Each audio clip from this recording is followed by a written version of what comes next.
Imagine not being able to vote, get a driver's license, or even open a bank account. Now, suppose you were considered not to exist in your own country and being a person suspended in something called statelessness. It's estimated that over 100 million people in southern Africa alone, in this region, lack any form of identity and nationality documents. One such person was our next guest, Sihle Collen Nxumalo. For years, he could not access the most basic of services because he was among scores of undocumented people in the region. Now, once his story appeared on Morning Live in November last year, Home Affairs reached out to him, and today we've got a development on this story. But I want to remind you of that interview that we had with Sihle. Let's take a look at this interview from November last year. Quiz you a little bit more on this, Sihle. Did you mention that you found your brother? Have you managed to find your biological brother? Yes, I did. I found him at the time when I found my biological mother, because he had moved back in with her. And every time that I went to Home Affairs officials in Durban, he was always with me to try and help me get an ID and vouch for me to say that I'm his brother, his biological brother. Yeah. And still no assistance from Home Affairs. And your brother also is, I'm assuming, stateless, or has he got any documents? No, he has got documents because he grew up around my mother, yeah. Okay, so he has the documents. You're the one that obviously was, as you were saying, put up for adoption. I got some good news for you. Yes. The Home Affairs Department have gotten hold of us now. They want to help you. So, oh, great. Thank you. If we can do anything, I know it's just you. I'm actually getting tears in my eyes right now because there are so many other people in this situation, in this country and everywhere. But if we can help you, we're going to do everything we can. They have gotten hold of us, and they want your number. So I'm going to pass that on to them with your permission, so they can help you become someone that is not a ghost in this country. Indeed. Yeah. I would so appreciate that. Thank you so much. Where are you living, if I may ask you? Where do you live? Where do you make money? What do you do to survive? You know, I'm so blessed that I joined a church called Every Nation. They've taken me in. They've made me family. What a beautiful bunch of people.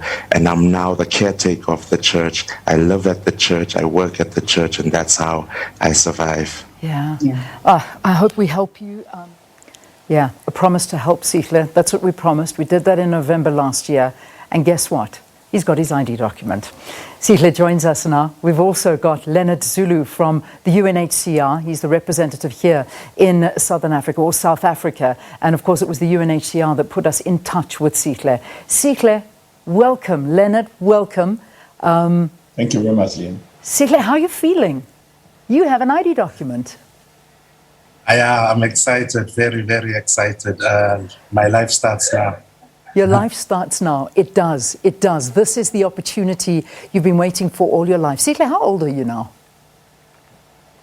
This year I'm 35 years old. So you're 35 years old. 35 years old, you've been living as Sihle, but with no record to prove that you are Sihle. But when did you get your ID? When did you pick it up? I picked it up on Monday afternoon. So that's your new birthday, right? It was an exciting experience. I can imagine. So we're gonna document that as your new birthday, the real birthday that we're going to celebrate it. I want you to remind viewers, because not everybody knows your story, and your story took me by absolute surprise when I spoke to you in November. I had no idea that you were going through what you were. Just remind us of your story and how you've landed up here. So I was born in Durban, and my mother was very poor at the time. She had me and my elder brother, who was 2 years older than me. And she gave us up for adoption. She gave my brother to a family member, and me, she gave me to an orphanage, an Islamic orphanage. That orphanage, in turn, handed me over to a family who took me over to Limpopo, Polokwane, and that's where I grew up, not knowing any of my family, my parents, or anything like that. And I grew up without any documents, any birth certificate or anything like that. It was only when I was supposed to go and do matric when I was in grade 11 that they started asking us to do our ID books. And that's when I realized that I have a problem because I couldn't prove who I am and where I was born. And the people that took me in also didn't know much about me. Yeah. So, yeah. And here you are. You now have your ID. You exist. You can get a job. Your education can be furthered. You can buy a house. You can do whatever you weren't able to do before because you finally exist as a South African citizen. And that's all you've been asking for all these years. Yes, that's the only thing, just to be able to live as a normal human being, be able to get an education, a job, get married, and live a normal life like everybody else does. Wow. Yes. Leonard, you know, it was a discussion that we were having about statelessness, and not many people know about this, the issue and how big it is in the world. I mean, we were focusing obviously on South Africa, Southern Africa, and how badly it affects people, that they live as ghosts. They have no ID, no passport, no nothing. Leonard, talk to us how bad the situation is currently in South Africa and Southern Africa, which is obviously your focus. Yes, thank you very much, Leanne, and congratulations, Mr. Nxumalo, for getting your ID card. That's really heartwarming development there. But it also shows the work that the international community, including South Africa and UNHCR, are doing to eradicate statelessness globally within the framework of the I Belong campaign, which is a campaign that started in 2014 and will continue until 2024. The aim is to make sure that we eradicate, prevent, or reduce the phenomenon of statelessness. Also, I would like to underline that here in Southern Africa, it's really a big problem because of the socio-economic and political developments in the region, where people have been on the move since the 60s, since the time of the liberation struggles, Mozambicans coming into South Africa, Angolans, South Africa, Zimbabweans into South Africa. So it's a problem that not only affects people like Mr. Nxumalo, but more people around the region. We have an estimated number of maybe 14, 15 million at least who are really at risk in the region. But the number is really unknown, but it affects people in the manner that you just outlined. They cannot vote, they cannot participate in political affairs, socio-economic affairs, they can't get a job, they can't do basic things like approach a marriage officer and get married. So it's very important that the law recognizes somebody to belong to a particular nation. It may be one of the neighboring countries, or it may be South Africa itself. And I'm very pleased that government, with the Department of Home Affairs in the lead, has really looked at this particular issue seriously. South Africa has got a focal point on statelessness to work with the United Nations High Commissioner for Refugees to end this problem. The political will is there, and the legislative framework is also in place. So what we are now doing is putting the people at risk of statelessness, or people who are stateless, in touch with the authorities to try and resolve those particular problems that they may have. Fantastic. I also want to underline that during the COVID-19 pandemic, this situation has come really to the forefront, especially now when the vaccination rollout. You know, and everybody knows in South Africa that you have to go online and register yourself for the vaccination.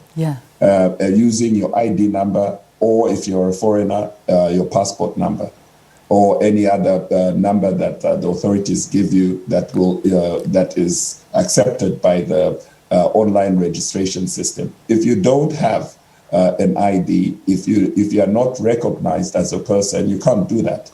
So we are in a serious predicament at the moment that a lot of thousands of people can be left behind during the vaccination rollout, which will make everybody safe. Unsafe, rather. That is we are such, only safe Leonard, if everyone is vaccinated. Let me interrupt you very quickly. Leonard, that's a very important point that you've just brought up. And I know that the Minister, Dr. Aaron Motsoaledi, has offered his presence for an interview perhaps tomorrow or the next day. So we're certainly going to take him up on that, because that is touching on a very sensitive issue now. Because I know when you register, if you don't have an ID document, you can't go further. The first entry is your name, your ID number, and if you don't have that, the system kicks you out. And that's pretty much so for absolutely everything. Some numbers that I'm looking at, and sorry, Leonard, if we can keep it quite short, because we've only got about 4 minutes left of the interview, but 15 million people, you were mentioning, between 14, 15 million people that we know of in South Africa are stateless. And this goes back to the fact that births are not registered. So if your birth is not registered, you don't get the documentation. Is this an accurate number, or could it actually be bigger than this?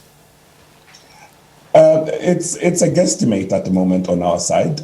We haven't conducted a specific census on this particular issue, so we don't have a definitive number that we agree with the authorities, but we know that this is a problem. That's why the government has appointed a focal point on statelessness. And we have to undertake more studies to really understand the extent of the problem. And that's what we are working on at the moment with the government of South Africa. Sihle, let me bring you back into the conversation now, because you, for 35 years, you haven't had this ID document. Now, you can, I mean, what are your plans? What is it now that you're going to do? Now that you're not so-called invisible, you are now able to apply for jobs, finish your degree. I mean, I'm not sure if you have that degree, because I know you did study, but where to from here? Have you started planning what your life is going to look like now?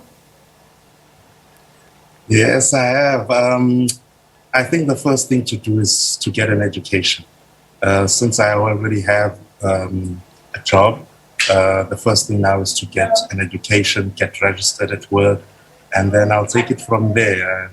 I have big dreams. I dream of one day becoming a lawyer and fighting for other people's rights as well. And yeah, so I have plans for my life going forward. I'm excited for the future. I have a hope, and yeah. Yeah. I mean, Sihle, how many people do you know that are still stateless? Because, you know, we were very lucky on your story. I mean, November, and here we sit in May. You managed to get that, and that's purely because we put your story out. And that is the power of this public broadcaster, is that you never know who's listening. And in fact, everybody is listening, and they're ready to help. But there are millions like you that are still struggling. What were the barriers allowing you not to get an ID? Well, first of all, it's because I didn't have a birth certificate. I grew up as an adopted child. I didn't know where I was from really, who I really was. And I had to set out on a journey to find my family, to find who I am. And during that process, I suffered a lot. I ended up living on the streets for about 5 years. I couldn't get a job. I couldn't do anything. I couldn't even get an apartment. I couldn't do anything for myself. It was really difficult. Like I said in the last interview that we had, I felt like a straight dog. There was a time where I was so depressed. I just wanted to end my life because I didn't see a reason for living, because I couldn't do anything with myself. I felt hopeless. Yeah, but now, thanks to the UNHCR, the Lawyers for Human Rights, SABC, Morning Live, I now have hope for the future, and yeah, I'm looking forward to it. Sihle, I have to wrap this interview, but just one piece of advice for Home Affairs, because there are many of you out there, and I can't emphasize this enough. What would you suggest to them to help the system, to help this go faster? Because people need this advice. You see, the problem that I had was that every time I went to Home Affairs departments, I would get turned away because they tell me that we can't help you here in Durban because you went to school in Polokwane. Those people should help you there. When I go to Polokwane, they'll tell me, no, we can't help you here. You were born in Durban. Those people must help you there. In Durban, they'll ask me where you're living, and they'll tell me to go there. So I would say don't turn people away.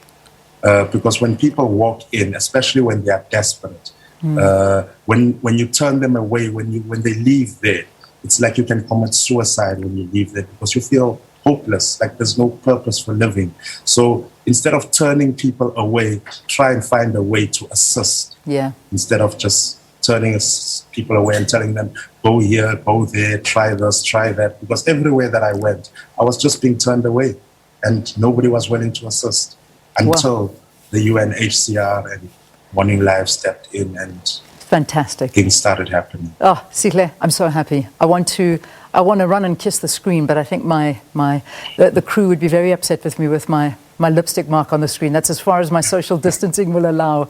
But I am so happy. I wish you the best. I'm going to stay in touch with you and find out that job you apply for, the Media Monitor on the SABC News Channel. This is where we take